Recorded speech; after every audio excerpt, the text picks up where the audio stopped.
lot of ways for you to leverage your aerials and say, okay, if he tries to run away from me, I can still apply pressure.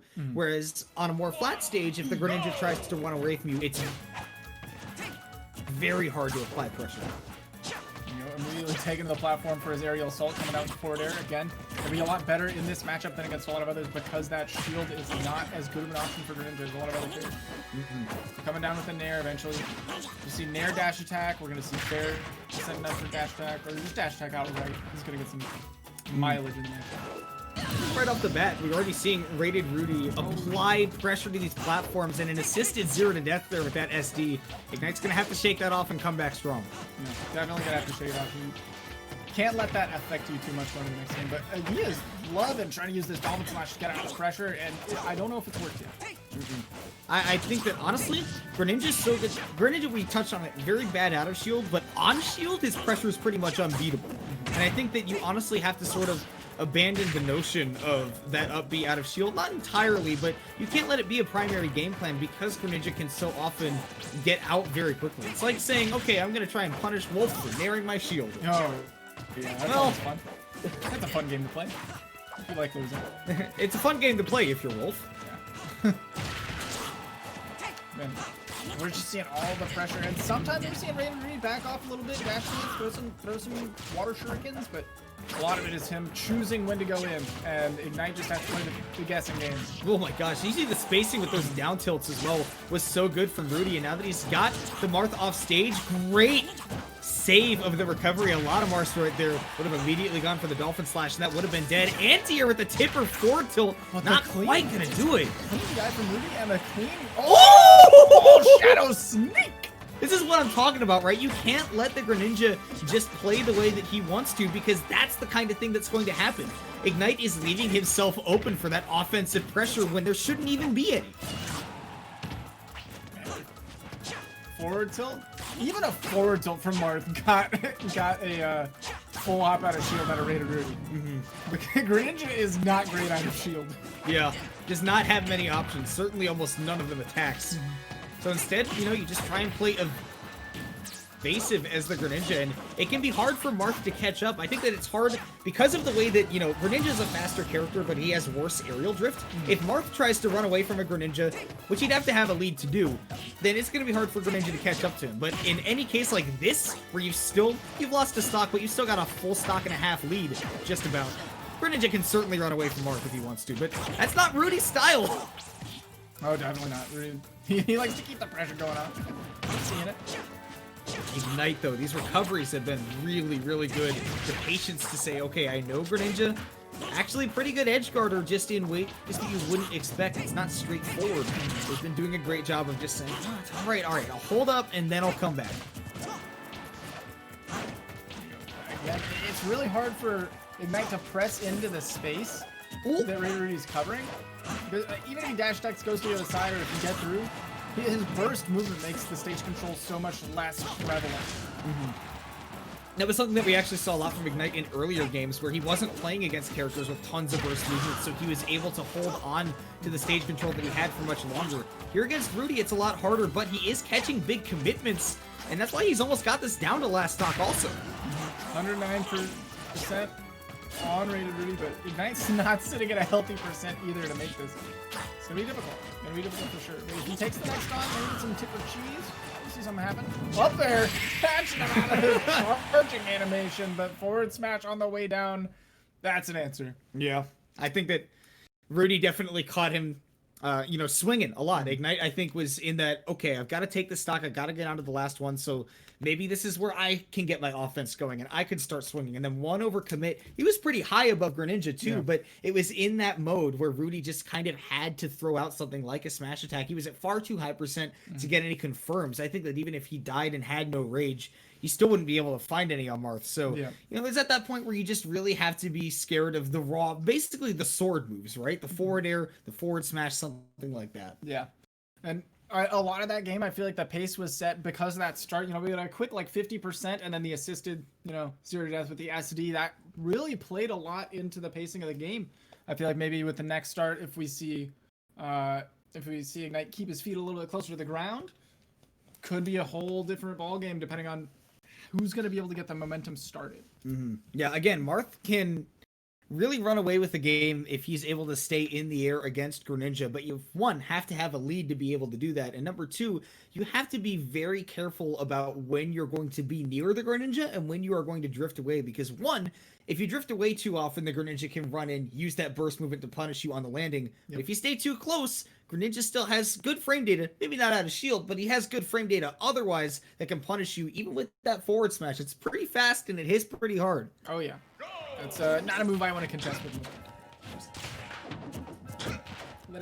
So game 2, Ignite is switching to Captain Falcon and taking RatedRudy to, well, it's Battlefield, which we saw Rudy ban very early on against the Marth, and I think that against the Falcon, you also really wouldn't want to go here.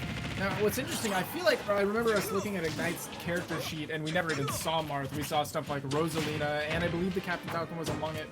Quite a few characters, but seeing the Marth go all the way until you're a game down in losers, and then pull out the other characters, that's something else. I don't know if Marth's just newer to the roster, but, you know, clearly making enough waves. But the Falcon is something that I like to see against Greninja. I feel like it's not a bad pick at all.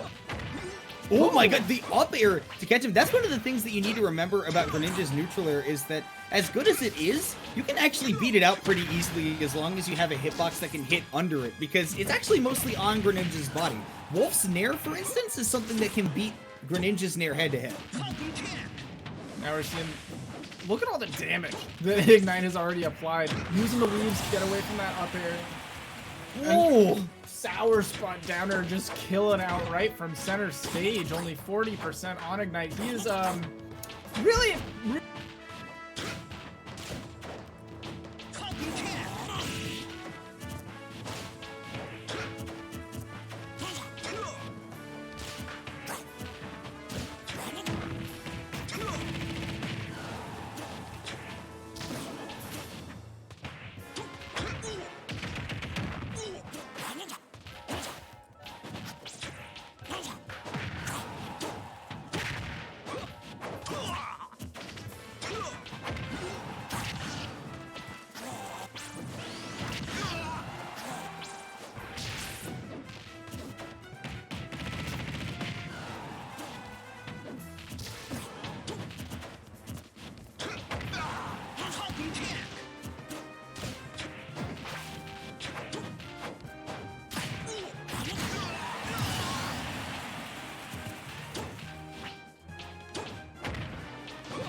Okay, we should be back. Sorry about that. Technical difficulties on my end.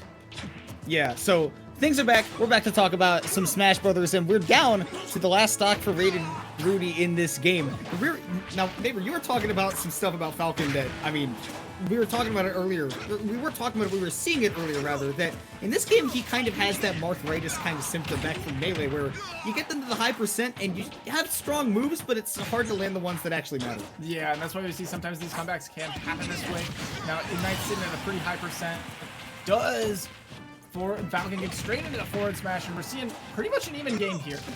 Good damage, though, and we're seeing Greninja's sitting at a percent. We can see a setup from Falcon. We can see like a downer setup something. We can see a landing there if he can connect it, but Greninja's a really awkward shape of character to combo, so. And to hit in the first place, too. Because, like, holy, like, if you've already hit him, then he's pretty easy to follow up on. He's actually rather large, but he's crouching so low. That's where Falcon can actually have a lot of problems, because those early game safe moves, they're aerials. Yeah, I feel like we're not going to see that many new setups, but we should see, you know, some of those other strong moves. Back air is just all reliable for Falcon. Maybe connect it down air into an up smash, maybe not at this percent, but up smash is a nuts move. Now, man, RatedRudy, he's on the ropes, 136. He's got to find a way to get his own big combo started, which, you know, he's got to play a little bit more defensively. A little bit new for the Greninja. Falls out of the up smash. That's some Smash 4 classic. Really living that dash attack. Ooh, big Nair. All the way down. Nair doesn't he doesn't confirm off it though, unfortunately. Yeah, but the positioning that he got off of that too, 89%. Missing the forward smash would have ended the game if he had the spacing right instead. He's at 159 and off stage. As we were talking about, he lives the Nair at 160 almost. Falcon, he has these strong moves, but he sometimes can Sour spot back here! You know, Sweet Spot would have killed yesterday, but Sour Spot, that's absolutely not going to do it. Nair, though, will eventually clean up the stock, catching a movement on the platform, and we saw a lot of... you know, Ignite ran off with the momentum. He had a big lead and then slowly was edged away from him to a very close game. I think a lot of that came down to, you know, Ignite did start swinging with a lot of, well, moves with ignition. We saw Falcon kicks. We saw the up Bs, right? And the problem with that is that Greninja, again, fast enough to move away and maneuver around the problems that the Falcon is presenting to you and then striking back with a reliable 20-30% on just 1 or 2 hits. And especially there was not a lot of respect for that Nair near the end of that game, which is what sets up for Greninja's victories. Right. You really can't risk having him land on you with that aerial. That is an insane setup for Greninja. Can set up for his up smash, set up for his forward air, set up for even, you know, in some situations back air just to set up an edge guard. Terrifying to deal with. But either way, man, Ignite was able to hold on to it and said, all right, like, my character does have raw kill power eventually. He was able to cover the platform, and, you know, he's taken away the flat stages because he knows that that is where Greninja likes to play, taking away Town and City, taking away Final Destination. So we're going to have to see RatedRudy come up with a game plan for, you know, somewhere that does not involve him saying, all right, you whiff, and then I get big punish. Yeah. Going to a Pokemon Stadium 2, that's pretty much the Greninja classic is, okay, you've banned the 2 flat stages, I'm picking the next flattest one that is available to me. Pokemon Stadium 2 is going to have to get the job done. I really like this stage as well for Greninja in this matchup in particular, especially given what we saw on Battlefield.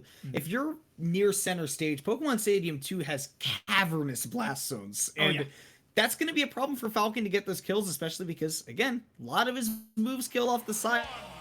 Not too much off the top, whereas Greninja, you know, can keep the game near the ledge and, you know, kind of push it towards the ledge with his combos where Falcon doesn't as much. And right off the bat, already what I'm talking about, right? When Greninja gets a hit, he can take you all the way to the corner of the stage, 40% right off the bat.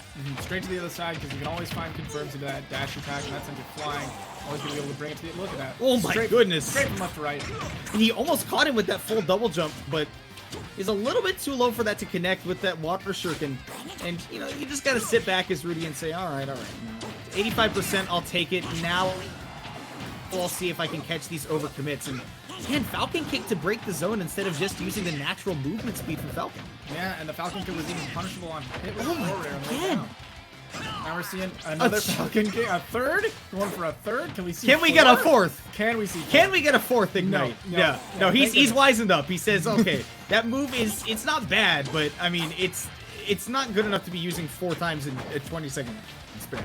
Right. And the Falcon kick out of the corner, that's the Smash 64 classic. But man, something should stay in Smash 64. Something should stay in Smash 64, like up air to up air to up air to up air to up B.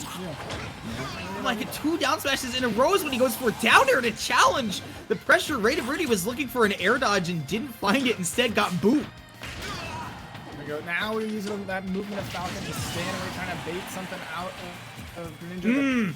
Trying to play the whip punish game against Greninja is scary because boy is it hard to punish his whips. That was honestly, speaking of whip punishes, that was perfect by Rudy right there. Made the step 1, the adaptation score of 1 by saying, okay, so he got me by not air dodging there. He went for the down air. So this time I'll fake like I'm going for the air dodge read again, drift back, and then punish the down air. He got exactly that. And so he gets to play his way, being up that stock.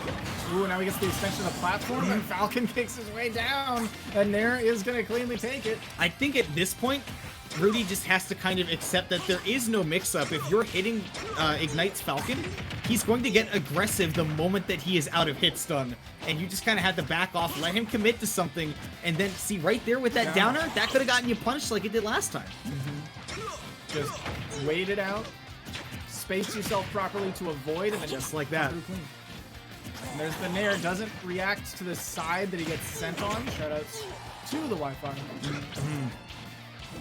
Sent off stage here. Tough situation for Falcon, right? To get off the ledge against most characters, but especially against Greninja, who has, like we said, great frame data and therefore great ledge trapping tools as well. Oh my goodness, they both went for it. That was Dragon Ball Z nonsense. Yeah, the fact that both of them thought, now I want to full hop into aerial on the opponent. Oh my goodness, speaking of full hopping and aerial, Ignite covers exactly that with a downer of his own, and now RatedRudy suddenly playing from a deficit. Yeah, and that's not exactly what we were expecting based on the pace of the game. And now avoiding one of those 50-50s we were talking about that gets so dangerous. Greninja kind of has a similar struggle where, you know... Oh, just kidding. He's been looking for that so much too, right? He's like, all right, I don't have to get close to him. I can throw out these big water shurikens, see if I can catch him, knock him off the stage, and that time finally gets the stock from it too, and here comes that comeback on damage. Air dodge down, something we didn't see from Ignite so far. Bringing out the mix-ups where they matter. This is last game, this is last stock to make it through the bracket. Yeah. So both of these players have got to be thinking in their heads right now, but can they bring it into actuality? Woo. Air dodge down again, gets him out of the combo situation. We're playing Dragon Ball Fighters. That's down tech into buttons. And now Rudy, you know, he's got this all the way back to even just about. In fact, he's in the lead just by a tad, and at this percent, he's starting to run out of times where he can confirm into his kills. And Ignite, he kind of knows that he's in that zone, so he's throwing out, you know, down smash is non-committal if you got the back part come towards your opponent. Oh yeah, that's super easy to punish if that hits that shield.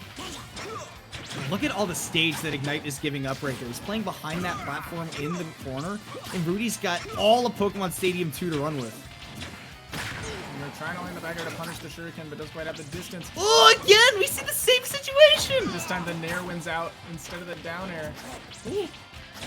And the aggression, even though knowing that Ignite, I think that he's picked up on the changing game plan, right? With Ignite so near kill percents, I think that Rudy's seen that he's not going to get aggressive out of those aerials. Now, it looks like Rudy wants to get up close. There you go. Is one big hit takes it. The forward air does end up landing, and Rudy makes the proper adaptation that he needed. Took it over the Marth, struggled against the Falcon of the game too, but he really brought it back down to even things, and then last hit again, game 3, but Rudy was the one who had the resolve to make it all the way through. I think that what we see right there is just a little bit of discomfort with the Falcon, right? I know that Ignite has played the Falcon before, but still not being so comfortable that you can go at full speed and throw out those aerials. You saw so much hesitation once he was at that 100% from Ignite, whereas with Falcon, you've got to be able to step on the gas pedal and throw out those aerials when you are cornered like that, because your opponent is also at kill percent, and they've got better spacing tools than you do. So that's why we saw that result, and I think that we're going to see a little bit of that in our Red Bull replay from that last game. Yeah, definitely want to take a trip down memory lane for some of that. Maybe take a stroll in Big Blue.